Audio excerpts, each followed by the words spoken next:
Well, welcome everyone. Today we have the great fortune of coming together to chat a little bit about the Master of Applied Positive Psychology program here at the University of Pennsylvania, and doing that from the perspective of people who have actually been through the program. So I am delighted to meet all of you. My name is Leona Brandwein. I serve as the Associate Director within the program. I teach both a spring and a fall course within the program. And in addition to that, I also happen to be an alumna of the program. So we have not just three, but four alumni. But I think that you'll really learn a lot from this session and get an idea of what the MAPP program is like from behind the scenes. Now, I am aware that some of you may have attended our session that happened back in November. That was our info session.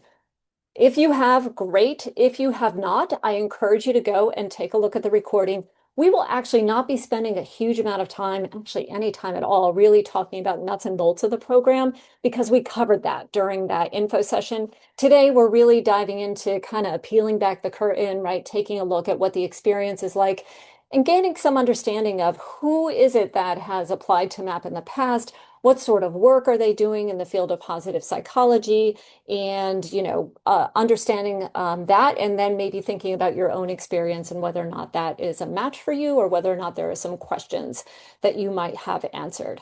So I think what we'll do is we're going to begin with some introductions. We're so fortunate to have three of our alumni here in the room who have been kind enough to donate their time tonight in order to spend that time with you. So I'm going to encourage some introductions. We also happen to have some slides that have some of the background of some of our alumni. So I'm going to share those slides just so that you have it, but they will be able to introduce themselves. We'll only keep the slides up during the introductions, and then we'll pull those down so that we can just be in community and see one another's faces and spend some time together.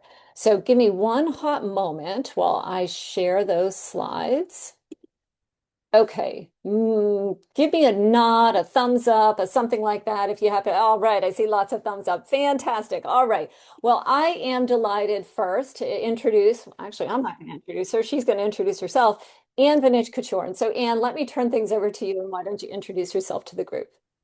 That sounds great. Thank you, Leona. Hi, everyone. I am Anne Vanishka. And hold on one second. I just lost my place on my screen. Here we go. So as you can see in this slide, I was part of MAPP 18. So I graduated in 2023. By training, I'm an obstetrician gynecologist. And about, gosh, I mean, it seems like it's a hot second ago, but 13 years ago, I made a mid-career pivot into education. That's a whole other story. So if you're a MAP next year, ask me, and I'll tell you why a gynecologist works now at a boys' school. So my focus at this point in life is all about boys. Um, I'm in Richmond, Virginia, at an all-boys school, St. Christopher's School, and we serve. Oh my gosh, we are like busting at the seams. This year, I actually think I have about 1,030 boys ages 4 to 18, maybe 19 now that we're in the new year. Anyhow, um, uh, and again, what I do there is I serve as a school physician, and my actual title coming out of COVID was changed from Director of Health Services to Health and Wellness. And that's actually how I was so lucky to find MAP, because if you think about how physicians are trained, right? We are taught to fix all kinds of stuff. But when my head of school said, "Well, Anne, why don't you do, well-being work?" I was like, "I don't know how to do that," And so thank God for MAP. And again, so my specific focus at this point is actually what Marty calls sort of the boy crisis. Um, and one of the things I was able to do coming out of MAP, with everything that I was able to learn from Leona and some incredible people and my fellow classmates, we've been able to really look at what well-being looks like. What's the application of positive psychology specific to boys, young men, and then also because we're a school that bubbles out into the community as well. So anyhow, I can talk on and on and on, and I will if given a chance. But right now, I'm going to pass things off to Niels. Thanks, Anne. I'm Niels. I spell it the Danish way, even though I'm Norwegian. So my apologies. And here's my super formal headshot, as you can see. But I'm in Minnesota, and so that's why you see me in my proud flannel. I graduated in 2024, and these days I get to spend my time as an executive coach and leadership development consultant, and I like to call myself the chief awesome officer of my cute little LLC called Awesomer. And so my big focus is on helping leaders become the kind of leaders that others want to follow. And I'll be able to share a little more of my journey later on this evening. But part of what got me into this space is just the tremendous impact that leaders can have on their teams, both positively and negatively. And so being able to share positive leadership with Mm. senior leaders is my passion area, and it's incredibly rewarding. But I'll pause there and pass it over to Laura for her introduction. Tack så mycket. Oh, thanks, Niels. So my name is Laura Garrison Brooke. Hello to all. I love, Niels, that you described yourself as Chief Awesome Operator. That's so cool. So like Anne, I graduated in 2023 on MAPP 18, and I live in Southern Ontario. And I'm founder of a nonprofit organization called Discovering My Purpose, where I work with young people who are between 14 to 24 years of age to help them connect to their strengths, what they love to do, and how they'd like to be of service to the world. And the synthesis of these three areas, it's a really rich place where the potential life purposes live, and I help young people connect the dots. I'm also a yoga teacher. I serve as a life coach for adolescents, and I support a second nonprofit as if one is not enough, and that one's called the Positive Education Consortium. So thanks so much, and passing it back to Leona. All right, thank you all. I'm going to stop my screen share here. So as you can see, we've got a nice diverse array of alumni who are coming to you, ranging from somebody who's working in the field of education, somebody who's working in the field of business, somebody who's working in the field of nonprofit work. So we've got a nice array, and that means that we'll be able to have some rich discussion. And I'm excited to hear their conversation, but also hear from all of you and what some of those questions might be. If you have questions, I'd encourage you to put them in the chat. Erin's going to keep a sort of a running tally on those and theme them up to make sure that we're getting to those at some point. So we're just going to warm up the conversation a little bit further here today, and then we will turn things over and solicit some of those questions and answer some of those questions that come up. So as I look around the room and I see my good friends, Laura and Anne and Niels, and I think about the diverse ways that you're applying positive psychology, I'm also aware that something that seems like an enduring curiosity when I speak to people who are interested in the MAPP program is what's your origin story, right? Because it is, I think, as humans, we live through story, but really understanding why is it, right? What was it that helped you to find the MAPP program? What was it that drew you to studying positive psychology and committing your life really to be a practitioner who's interested in raising well-being amongst others? So that's one thing that I want you to talk about. And then the second question that I often get from people is, tell me what it's really like, right? So people can watch the info sessions, right? They understand, okay, the on-sites are these days, these are the different things. But there's always something that surprises us in every single experience. So for each of you, I'd ask you not only to share with us your origin story, but then also to share with us what was something that surprised you about your MAPP experience. And Laura, since you went last, the last shall be first. I'm going to turn to you first. Thanks, Leona. My internet's a little bit wonky, so fingers crossed, fingers crossed. So thank you so much for the opportunity to share my story. I started my journey in positive psychology in 2016. And during my introduction to the field, I found that life purpose really resonated most with me. Through my nonprofit, I created a positive psychology intervention to help connect young people to ways to live more meaningful lives. And those who experienced the program talked about how it transformed their vision for the future. And that was the success, right? That was the success that I celebrated. The challenge, and this was all pre-MAPP, the challenge was that I was getting it out to so few people. And I really believe so strongly that everyone deserves to live purposeful lives. So that's why I chose to apply, right? My question was, how do I scale this intervention? And I really knew that I needed help.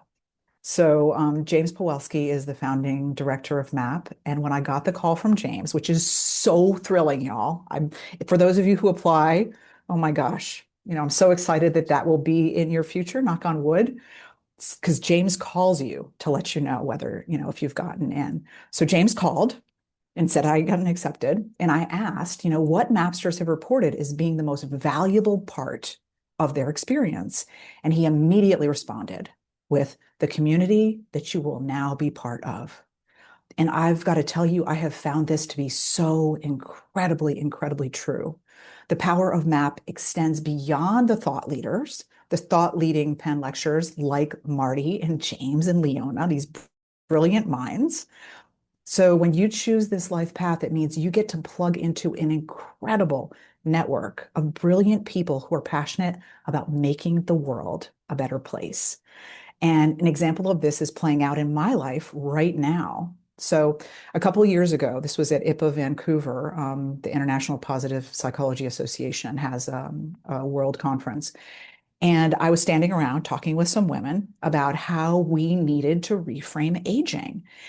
And, we were like, oh, yeah, we've really got to lean in. So it took us a little bit of time, but we hit our stride about a year ago.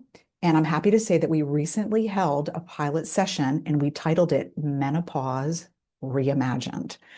And what we've created is spectacular. And I cannot even tell you how much fun it has been to work together with these fellow Mapsters to bring something like this to the world. So thank you so much for letting me savor that recent accomplishment with you. It's just been such a joy to be part of this group. And I would love to pass it to Niels for him to share his story with us. Thanks, Laura. I always enjoy getting to hear your story, and always feel so inspired. And I love how you asked for our origin story, Leona, because it makes me feel like a superhero. But getting to go to MAPP it's been a bucket list of mine for quite some time, because I first discovered positive psychology as a field and even the idea of resilience about 15, 16 years ago when I was a company commander here in the Minnesota Army National Guard. I had troops getting ready to deploy, and all of a sudden the Army handed me what I came to know as master resilience training. And what I didn't know at the time is that they've been working with Marty Seligman, the Penn Resilience Center, and a lot of others to create this resilience training program. Now, back then, we were still having an issue with suicide in the ranks. And so the Army was looking for ways to give soldiers better skills at life in general. And so I was absolutely blown away with this and landed in my lap, because I was like, the Army is giving me this stuff. Where did this come from? And so it absolutely was a pivotal moment in my life, because, as I said, I'd never heard of this as a field. And ironically, I think I had just missed its inception, because in the mid 90s, when I was picking out an undergrad, I looked at psychology for a minute and was so disappointed about how it was all about people being sick or broken or what pathologies they have. And while I didn't yet have the language for what I was looking for, I knew that was not it. I was much more interested in optimism and self-efficacy and strengths. Well, Marty had just created the field later that same decade. And so it's ironic how I missed it ever so briefly, but fortunately I was able to find it through my experience in uniform. And I like to point that out, as I've shared earlier. Of course, I'm an executive coach. And so when I say positive psychology, a lot of leaders think I'm talking about, well, just think happy thoughts. It's all about positive thinking. It's all puppy dogs and rainbows.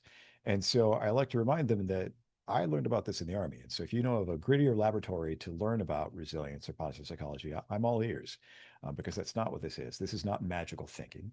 This is about strengths. This is about finding what we're good at and getting a whole lot more of that. And that's, of course, what led me to what I get to do now. And that has shown up in the way of positive leadership as I work with leaders and try to help transform organizations to be the kind of places that can help people get to do their best work. When I think about what surprised me most about the MAPP program, it was really Marty himself. I mean, there's so much that's so wonderful about the program, and I think you'll find quickly that all of us can talk your ear off about it. But I think getting to meet Marty in that very first night, AI was still fairly new. I had just discovered Chat GPT the year prior, because this would have been like fall of 23 that I was there. And in our opening evening, when we get to hear from Marty, he was absolutely fascinated with it, because he and Abby Blyler, who ended up being one of my classmates, and some other folks had done some fascinating research. And so I was, first of all, really intrigued with what he was sharing with us. but it was such a joy to get to be able to learn both from and with Marty, because when he's in the classroom, he's like a kid in a candy store. He brings in such incredible people, and he's always curious and learning himself, and he loves to be challenged. So there's always this vigorous intellectual rigor about everything that we get to do in the program. So, of course, I could go on, and I'll be careful not to. So I'll pause there and pass it over to Anne. Thank you, Niels. And I can listen to you forever, on and on and on. You've got that voice. Oh my word, right? All right. So as far as Arjun, you kind of got a little bit when my intro, but if I really think back to like where it all started, it actually is OB days. And so I grew up sort of, at a time where women can do it all, right? And so as a young physician, I'm like, yeah, I can have kids and have a busy OB practice. Well, up until the time that I came to sort of my third really bad nanny, and she basically left my then 8-year-old in the middle of, Richmond, which is that particular part where Little League is, was probably not great. And of course, as a good mom, he did not have a cell phone, right? When that happened, it was a kind of a crisis of, oh my God, what am I doing? And so at that point, I was the personification of physician burnout. I mean, crunchy, burnt, toasty, whatever, and really rethought life. And that's basically how I landed, luckily, by the grace of God, with this perfect position where I could still take care of people as a physician, but be actually pretty darn close to my kids. So I essentially worked with their kids up until the time they graduated. And then the rest of the story you already heard. Wanting to go back to OB at the time, basically got, had my contract in my hand, but then COVID hit. And when COVID happened, and I don't know where you were when it, happened, I know it impacted all of us in different ways.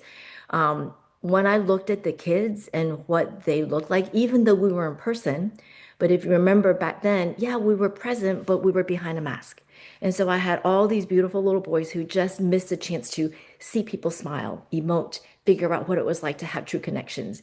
And so at that point, I was like, oh my gosh, Mason, who's my boss at school, I can go back to OB and take care of women, or I can stay here because I love these boys and do something about what has just happened. How do we bring now wellness back to this amazing population? And how do we really, at this point, kind of not just address, well-being because of coming out of COVID, but really well-being, I think, broadly defined for all boys. And so that's kind of my origin story, which is funny because now I'm circling back as part of all the stuff that MAPP has gifted us, some of the connections to other Mapsters, even if they graduated many years ago, that connection and networking is amazing. So now I have the privilege of working with another MAPP alum who basically, out of her capstone, started a company for burnt out teachers. And so, as part of Burnt In Education, I am now helping Julia Poole, who's in her own right amazing. And we're working actually on burn in medical. So I'm kind of circling back to now take all that I've learned in terms of what it felt like to be a woman with the pressure of doing it all, not doing very well. Now I'm empowered by all that MAPP has gifted me in terms of evidence, process, interventions, empirical data. And now how do I bring it back so that I can enrich the lives of physicians and nurses? And one of the things I think I'll share, and everything everyone else has said so far, and I would bubble it out even more. So we have Leona, who is masterful, masterful in terms of how she connects the dots and teaches us, not just in, the fact that she knows everything, but truly in the person that she is. She models for us what an amazing positive psychologist can be and will be. Obviously in James, and in terms of just how he approaches, I think, application of positive psychology. With Marty, you heard all about him through Niels. And then I would say what I didn't expect is that we would be learning directly from just giants in the field. Jonathan Haidt, Barry Schwartz, Barbara Fredrickson, Isaac Prilatinsky. I mean, like the list literally goes on and it changes every year and it's just incredible. And so that was definitely, I was so excited to be part of MAPP anyways. And then when all that was happening, poof, mind blown. So exciting. Awesome, amazing, Anne, and thank you for making me blush. I appreciate you very much. And And for each of you, thank you for sharing that and for highlighting and kind of picking out some of the things that were most remarkable about your experiences. I know that I've shared during the info session that when I chat with our alumni, when they return to us, and they return to us every year because we hold a summit every fall. So often, what they remark on is they love the feeling of expansiveness that comes in the MAPP classroom and that sense of possibility, right? Because you've got this amazing network that you're connected to, as well as this great, these great intellectual resources, and it really does catalyze some very creative and expansive thinking around how we might support different populations. So our alumni and the people in the room are all practitioners, right? They're applying positive psychology in some way in each of their various fields. So we've heard from you about your origin stories. We've heard from you about within the MAPP program itself. Now let's take that lens and let's look forward. And what I'd love for you to do is chat with us and share with our participants who are here. What's something that you learned in MAPP that really has guided or changed or shifted your professional practice when it comes to well-being? So again, something from your MAPP education that then has guided or shifted your professional practice in well-being. Now, Anne has gone first and Laura has gone first. So I think that that means that superhero Niels is going to go first. So Niels, over to you. Yeah, right on. Well, I think what stands out to me right away is during the immersion week, my class got to hear from Barry Schwartz, and he introduced this idea of satisficing and maximizing, and that the research tends to show that satisficers who are looking for good enough rather than trying to be perfectionists are often much happier, or at least show a greater degree of well-being than maximizers that are always trying to find the exact perfect solution. Uh, First of all, that resonated with my own life as I think about the times where I'm trying to get it exactly right, and that this actually takes me to a place of real decision fatigue for one, but also always feeling like I the perfect solution is just out of my reach. And so that's a great thing to be able to inspire leaders with as well, because oftentimes what we select for in the business world are leaders that, if they don't know it all, they certainly present as though they do, as though they are infallible in their decision making, and they've got all the right details at their command. And of Oh, course, that's just not true. None of us know all the answers. None of us are perfect. But nonetheless, it's a great tool to get myself out of the weeds, but also to invite other leaders to do the same. That sometimes good enough is literally that. And trying to get the perfect solution takes us to a place of analysis paralysis. And we've gone beyond what was responsible or reasonable to actually make that decision.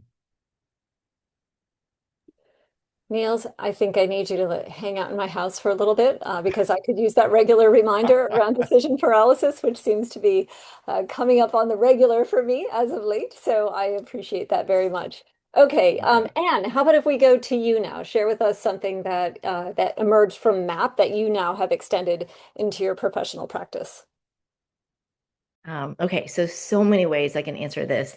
Um, so my capstone was actually an empirical research study that took place at school because, and again, this is a space where once you start digging into sort of, okay, so who's done what, where, there's not a whole lot there for kids because parents are mean and they don't want their kids to be guinea pigs, right?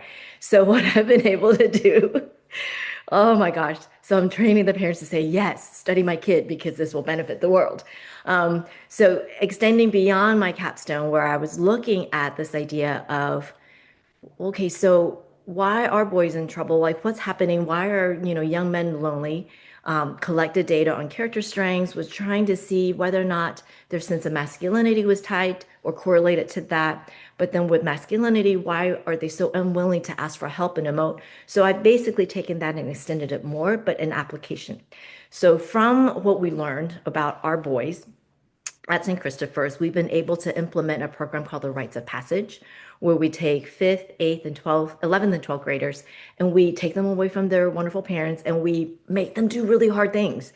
And then and instill within them sort of this idea of trying to get them into safe spaces away from sort of social comparisons so that they are willing to actually start to talk about what it means to be a boy growing into a man in this world. So that's been really exciting. We're in year 2 to 3 of the program, and that now has bubbled beyond just the kind of outward bound experience in and of itself, and it's bled into sort of the routines of the boys across campus, which has been really magical. And our next target is going to be pulling the parents in that conversation. So this work will continue to grow. We've now partnered with Brighton Grammar out in Australia, and we are actually going to be one of the sites who's going to be testing a positive masculinity curriculum designed specifically for boys. And again, as a place where we can gather some more data and really validate this work and curriculum so that we can continue to contribute to, data in this space. Beyond that, I think our newest project is now reaching to, because we have an incredible alumni network, but no one, once they graduate, we kind of don't really know how they're doing. So in about almost a month exactly, we're launching a 10-year longitudinal alumni well-being survey. Again, hoping to continue to have this conversation. What did school do well? What did we not do well? What do you need now as a young man, midlife, perhaps, in sort of the prime golden years, just so we can continue to bolster sort of this area with data, with validated, kinds of measures, just so we can really tap into this issue. That's all, Anne. Oh my goodness, that seems like a very long laundry list. Saving the world and holding up the sky. So thank you so much for that. All right. So Laura, we're going to let you have the final word Oh, on this around something that emerged for you from MAPP that you are now applying into your professional practice. yeah, absolutely. Oh my gosh, Anne, you and I need to connect soon. That is how amazing is that? I am so inspired. And it's so fun, right? I mean, so I've already chatted briefly about the whole menopause reimagined thing that's part of my journey, which is really, really fun. But I did want to share with y'all also that, should you choose to take the leap to engage in this journey, and such a fun leap it is, there's a phrase you're going to hear a lot during your studies at Penn, and that phrase is, you are needed. And as you discover more about the power of positive psychology and all the ways it can be of service to the world, that's going to ring more and more true. It's such a new field, and there are so many variations of how you can use your skills and interests to create your own unique positive psychology contribution, as evidenced by what Niels and Anne just shared, by what I'm doing around menopause. There's so many different ways to come into this. So Marty describes his life work as better understanding agency. So this inspired me to explore ways that we can provide students, because again, I've got the two nonprofits, the PosEd Consortium and Discovering My Purpose. So how can we provide students with a greater sense of ownership and engagement with their academic journey? So across the US, a lot of kids are pretty checked out, anxious, and struggling. So the question is, how can schools and parents craft a foundation of well-being that supports the whole student, their development as a scholar and a person? So this work is needed, and the MAPP community is an important way that positive psychology practices are shared with the world. And I'm really grateful through my work with my two nonprofits that I'm making a small contribution in helping, move that work forward. So thanks, Leona, and I'll pass it back to you. Amazing, amazing. Well, one of the things that I'll say is that sometimes people think that positive psychology is just for the worried well, right? It's for people who are already interested in well-being and ready to go. So I hope that you are hearing today, as you hear from each of our panelists, that are working with some pretty extraordinarily skeptical audiences, right? So Niels was in the military and now works with executives. Laura works with 14 to 20-year-olds, right? And if you have not had a teenager in your house or at least been interacted with one, you will know that they are very skeptical audiences and they have a quick meter, right, for sussing out things that they feel are not going to work for them or are not resonating with them.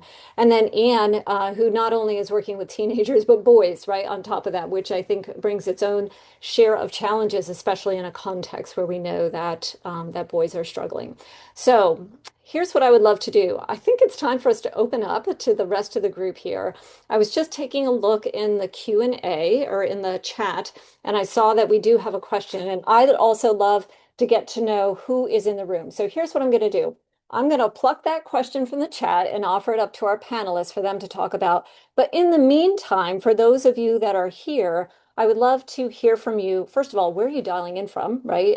If it's in the US, city and state, if it's not in the US, city and the country that you're located in. And then also give us an idea of your field of application of positive psychology, what you're thinking about, so that we just have an understanding of who's in the room. People sometimes ask, where can I apply positive psychology?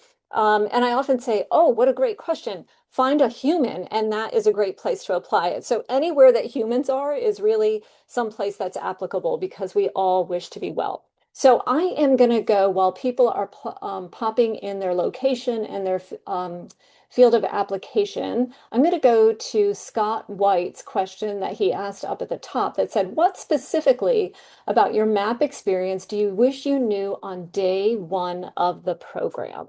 So what about your MAPP experience do you wish you knew on day one? Yeah. And Leona, I'll jump in quick because I actually did respond in the chat to Scott. It's such a great Okay. question. So just the fact, as I mentioned already, it's a fire hose, and like what Neil said, I think is so powerful, the whole difference between satisficing and maximizing. Um, and what's funny is that, and Leona's seen this, year after year after year. If you're at Penn, you're probably an overachiever. It's kind of the way we're wired, right? So I'd invite you to take a breath and just recognize that it's a lot and you're not going to be able to soak it all up. You're not going to be able to implement it all. And just give yourself the space to take it in and recognize that, you're going to be a MAPP student for 1 year, you're going to be a MAPster for life.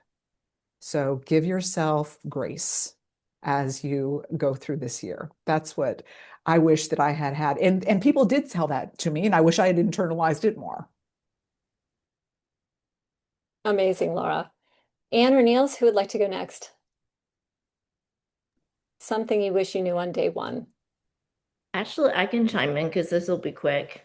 I wish I knew about Barry Schwartz and satisficing, honestly. That it took a little bit longer to get to his lecture. And so I think that was something that I think from day one would have helped me set expectations of myself and others around me. And I think that would have quieted some of the kind of anxious thoughts in my mind when you first start a program. And again, I'm like ancient. So like, I don't remember the last time I had to write an academic paper. So like day one was freaky, but I got through it.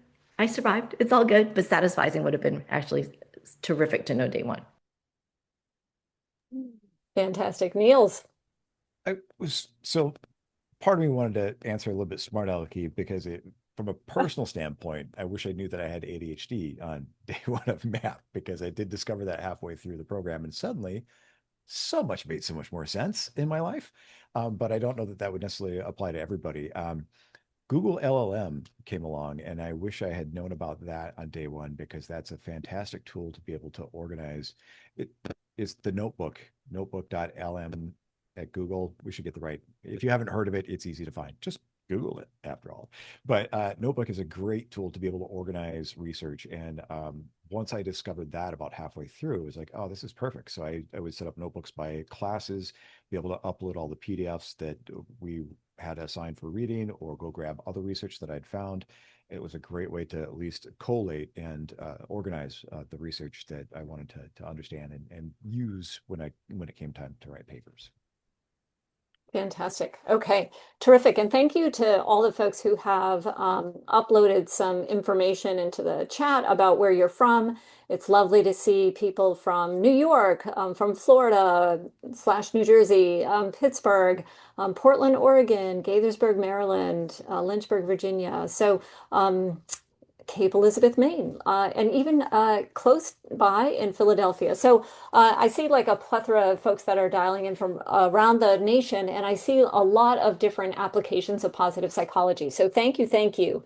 And thank you for wanting to, for having that pro-social lens on the work that you want to do in the world of helping others, right? And helping to amplify well-being in that space. So often we fall into that trap that we have to subtract things in order to be well, right? But the absence of things is not the same as the presence of things that are required for flourishing. And so that's really what we focus on within the context of the MAPP program.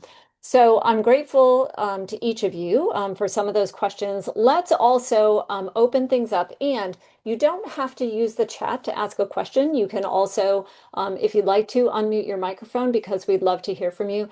Aaron, there's a lot of stuff that's coming in from the chat now, so I'm going to turn to you. Are there any questions that we've missed? Yes. A few people are interested in hearing about, working full time and balancing just life and being in MAPP and how each of you handled that. And then a second part of that question are if you have thoughts on the structure of the program. Great. Okay. So for our panelists, who would like to take up the mantle first? I'll jump in with the balancing. A friend of mine gave me a hot tip before I got started, and because I had the luxury of making my own schedule, I carved out Mondays and Fridays. I blocked those in my calendar through the program so that I could have those just for focusing on the course load. And so that way I just kept my client work to Tuesdays to Thursdays. And that was about the only way I kept my sanity, because if I had not blocked that time off, I'm not sure how I would have gotten through. There's a lot to consume. You've already heard that it's a fire hose, and that is true. Not to scare you in any way, but there's just so much great stuff that you're going to want to dig into as well. Back to the satisficing, you need to make sure that you've got the space in your life for it. And that was probably advice I was going to offer at the end, but it fits now. So there you have it. Awesome. Thanks, Niels. Laura or Anne? Laura, And so is it okay? Yeah, it's such a great question. Penn in its generosity and its wisdom, because this is nothing new, has some, is Sharon still an AI, Leona, or has there been, she Yes. is. Yes, So she is. there's a productivity guru who is a MAPP grad. Her name is Sharon Dansker. And she coaches on this is how to kind of navigate well through MAPP, to give some tips. And one of the things that she said, which is so wise, is she says when you're writing a paper, set yourself like a frame of this is how much time I'm going to take. Because again, being an overachiever, being like type A, this is me, type A, oh my goodness, the amount of time that I would spend on writing papers, it was kind of insane. And I don't think it was in my best interest. And I don't think the paper was that much better. So Sharon, giving permission of like kind of block it out, like Neil said, block it out. Like this is the amount of time I'm going to dedicate for this and for that. And then you just get it done. That will help you establish a certain amount of balance as you navigate this year. Awesome.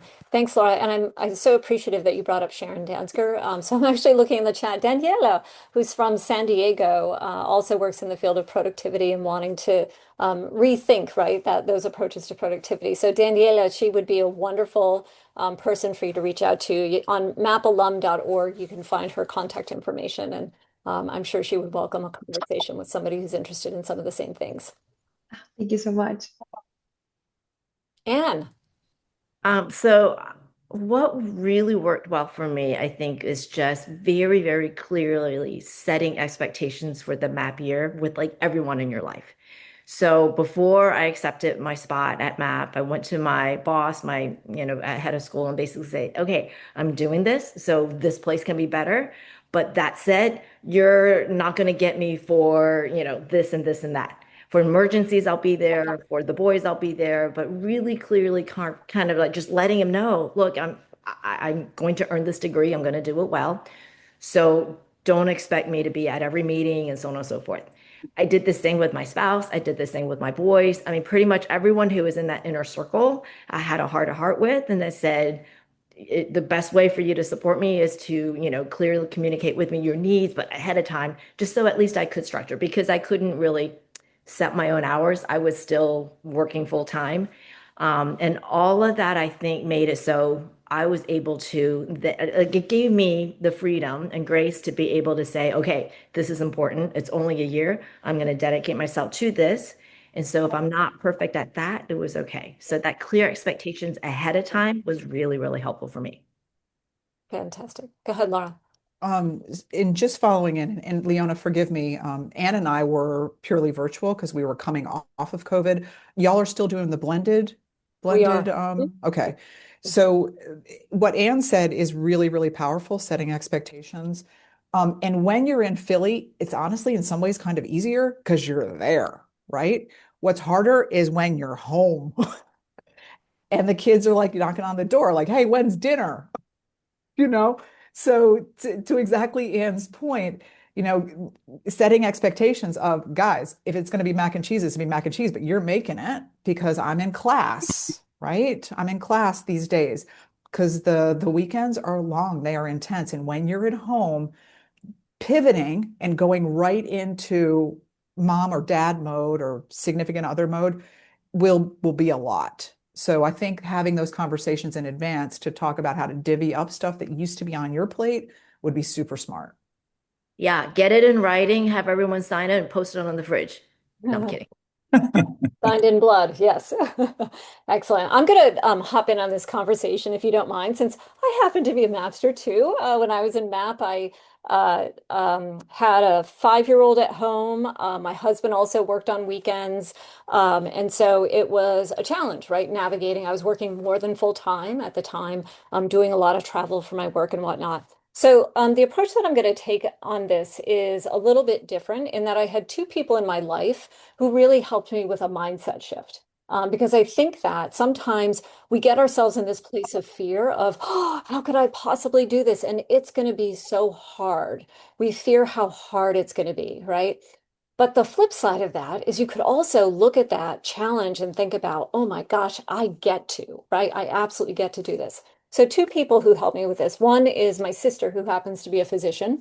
And when I was a little bit stressed about whether or not I should go to MAPP, right, this is going to be a lot, et cetera, et cetera, she said to me, you know what, Lee? She said, when I got into medical school, I felt similarly, and I was terrified of what the next 4 years was going to bring me before I even got into residency and things like that. And she said, I reached out to my mentor who said to me, well, you know what, Ginny? In 4 years, you're either going to have an MD after your name or you're not, but the next 4 years is going to go by no matter what. How do you choose to spend it? And for her, that was like a light bulb moment of like, oh my goodness, time is time, right? Time is time. And so how we choose to spend that time is really up to us and a choice for us. So that changed me a lot, right? By thinking about and saying, yes, right, that I can absolutely do this. The second person who helped me with a mindset shift that was perhaps a little less kid glovey was actually James Pawelski, because early on in my MAPP year, I was traveling a ton for my work, right? And I had probably underestimated what it takes to do full-time study in a pretty significant way. And so I happened to be in Philadelphia for a business trip. Marty had invited me to go to a meeting. And so I stopped in James' office and I was sharing with him, I really underestimated what full-time study was going to be like. This is going to be pretty tough. I've got a 5-year-old at home. I've got, all these trips now between this and the next onsite and whatnot. And James had this he has this really avuncular demeanor at times, right? He was just like nodding and smiling. Yeah, saying like all the right sounds, all the right, the friendly demeanor and whatnot. And I got done with my tale of woe and he's like, well, I think you've got a paper due the day after tomorrow, so you better get cracking. And I sat there with my mouth wide open for just a second, and then I thought, okay, that's what I'm going to do. And so I did. So I was spending a lot of emotional energy on the worry about can I? And James took away that worry about whether or not I can and just said, just do it, man, right? Stop stressing about it and just do it. So those two people really helped me with my MAPP year because that mindset is powerful for me. And when I transition from I have to I get to, it totally changes my demeanor and my desire to do things. So if that is at all helpful to anybody in the room, take it and run with it. And of course, your mileage may vary. Okay, Erin, are there any other questions that have come up as we've been chatting about some of those last ones? Yes, you got a question from Jasmine, which is interesting. If you already had professional experience, how did this program add value rather than feel redundant? And a follow-up to that, how did the program prepare you to work with complex systems or institutions? Fantastic. From amongst our panelists, who would like to take that on? I'll jump in if it's okay, Leona. Yeah, Because absolutely. the first thing is 100% without a doubt, because I did go through a year-long training called the Certificate in Positive Psychology, and there was some overlap. Without a doubt, there was some overlap. But you will never be connected to a network like MAPP. I mean, I've been through SIP. I'm going through another, certificate, which is also fabulous, focused on positive psychology. MAP stands apart because and it's not only the fact that you've experienced it, but it's also the fact that we get together every year. We stay connected, and just knowing that you've got this group of people out there doing incredibly cool things that you're like, oh, I want to do that too, or I need help doing this that I'm excited about.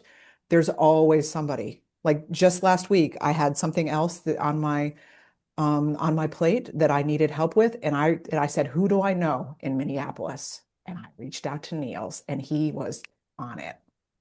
So it's huge. I'm going to leave the organizational side because that's not quite my field of expertise.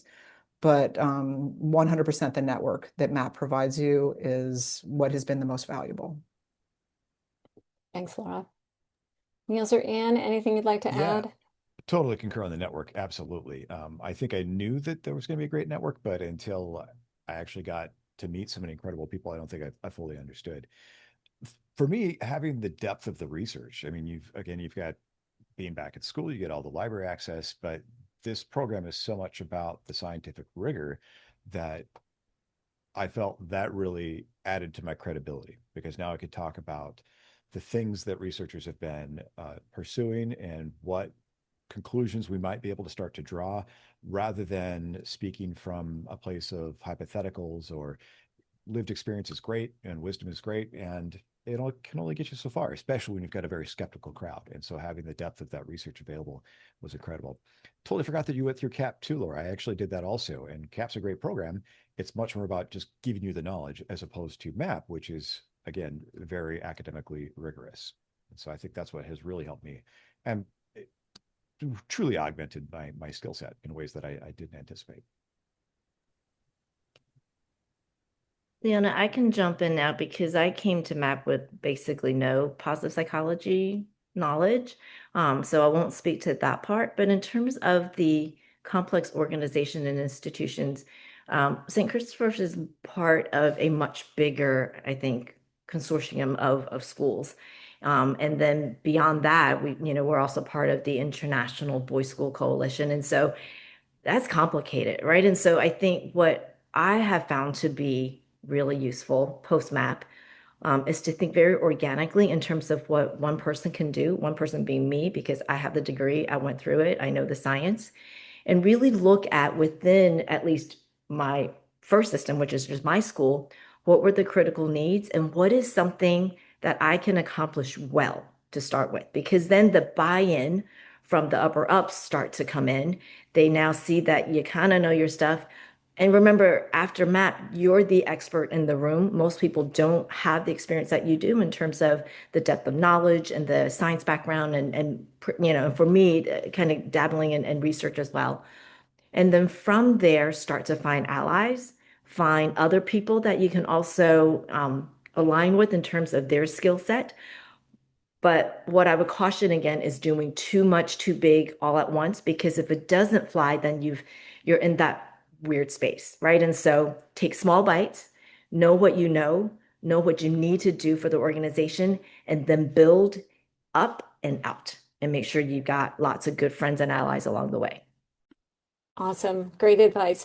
I'll pop in here and I'll say, when we think about well-being, right, I think that one of the defaults in any sort of behavioral science is for us to think about things from an individual perspective, right? Helping the individual to change their habits, change their behaviors, change their mindsets, change their perspectives. That is important, right? And as humans, we are also extraordinarily responsive to our context, to our environment, to the structures that are around us. So you can be an extraordinarily resilient individual, but it's still going to chip away at you if you're in a workplace that's extraordinarily toxic, right? Or one that's not paying you a living wage, or one in which the workplace practices are unfair. And so I think that looking at it from both ends makes a great deal of sense. In terms of MAPP, we will start with the individual frame first, right? Because by starting with that, you learn the strengths and shortcomings of any sort of intervention that occurs in positive psychology. Sometimes we think about interventions as being as James would say, a one size fits all. And the individual differences between us are extraordinary and huge. And so thinking about that and being able to think critically about the nuances and the challenges and resistances and barriers that are involved with that makes good sense. But then taking that from that individual frame and then working up. In the spring semester, we spent a lot of time working on applied work. I'll put in a little plug here for my class because it's a service learning class where teams of students are actually partnered with organizations in order to have a little bit more of a larger frame, right? A system frame or an organizational frame. It won't take you all the way up to the policy frame, but I won't say that that's not also a part of our classroom conversation at times where we talk about that. And one thing I'm just going to pop here in the chat, I highly recommend if you're really interested in system change on a high level, thinking about, for instance, well-being and public policy, there is a terrific book that was written by Ed Diener, one of the founders of the field of positive psychology. I just put the link in the chat and I would highly, highly recommend his work. Okay, I am mindful that it is 6:23. We probably can handle maybe an easy question before I'd like to wrap up today, maybe with a speed round, a 30-second speed round with our alumni. Erin, is there anything else that we have not answered that we might be able to share with this group of people? We do have a couple questions about the capstone. Maybe we could quickly address that about choosing your topic, how you get partnered up with an advisor, how much it's continued to impact your work. And then we had another question chime into that. How did your capstone evolve from what you wrote on your application to what you ended up working on once you completed the curriculum? Ooh, that is a lot of questions. Okay, a Yes. broad array of questions related to capstone. So here's what I'll say because our time is limited. Niels and Anne and Laura, I'll invite you to cherry pick any one of those questions that you might wish to share a little bit more about. I did mine on Nordic positive ritual, and I don't really remember what I put on my application, if I'm being honest. I knew that this is where I wanted to be and where I needed to be, but my Nordic heritage informed part of where I wanted to go, especially because they always represent so well in the World Happiness Report. Something else I also really discovered in the first week of the program. And so the connection between that, positive interventions, and how ritual can be an important part of our lives all came together for me very serendipitously. Whether that's helpful to you or not, I guess it depends on your passion areas and who you get to bump into. Yeah. I'll just jump in and say that I did work with Kendall Cotton Bronk, who is an absolute rock star. She is one of the leading researchers on adolescent purpose, and my nonprofit is Discovering My Purpose. So my capstone was research-based. I had a PPI, which we tracked, the impact of the intervention, and it was really, really powerful to be able to walk through that process with a researcher like Kendall at my side. She was spectacular. It was a great experience. Similarly to Laura, I went into the capstone with a pretty clear understanding of what I wanted to do, what space I wanted to work in. And the 800 team, Judy, who heads that entire course, is phenomenal. And so they really listen. You'll have an assigned, I think, reader that basically will follow sort of your journey in terms of using journaling as a way to really process what you might want to do in capstone. And so the whole process, like you just have to trust the process. It happens. So don't be, too worried about it. There are people that will walk alongside you to guide you. Loved my advisor, and it was his first time. And so it was kind of like blind leading the blind, but we got through it. Like it was amazing. It was awesome. Fantastic. So I know that there's a lot to say on the topic of capstone. Often the advice that I will give to people is to think carefully about what you want your capstone to do, and to remember it's not your final word ever in the field of positive psychology. Chris Peterson, who was one of the founders of our program, famously said, "Think of your capstone as a stepping stone." So thinking about what it is. If it's an intellectual itch that you want to scratch, if it is something that's going to serve the work that you're doing, if it's something that is an area of personal passion, right, that you want to go after and learn a little bit more about. I think that there are an array of ways to have an extraordinary capstone experience. In terms of the matching, as Anne noted, you will have a journal reader that follows you through the entire MAPP year. But Judy Salzberg, who is our capstone instructor for that course, is also like our capstone matchmaker, right? And very effective at supporting students and thinking through who their advisor might be and helping them to helping to broker some of those relationships and some of those asks. So we probably could talk about capstone for another 2 hours, but we only have another 2 minutes.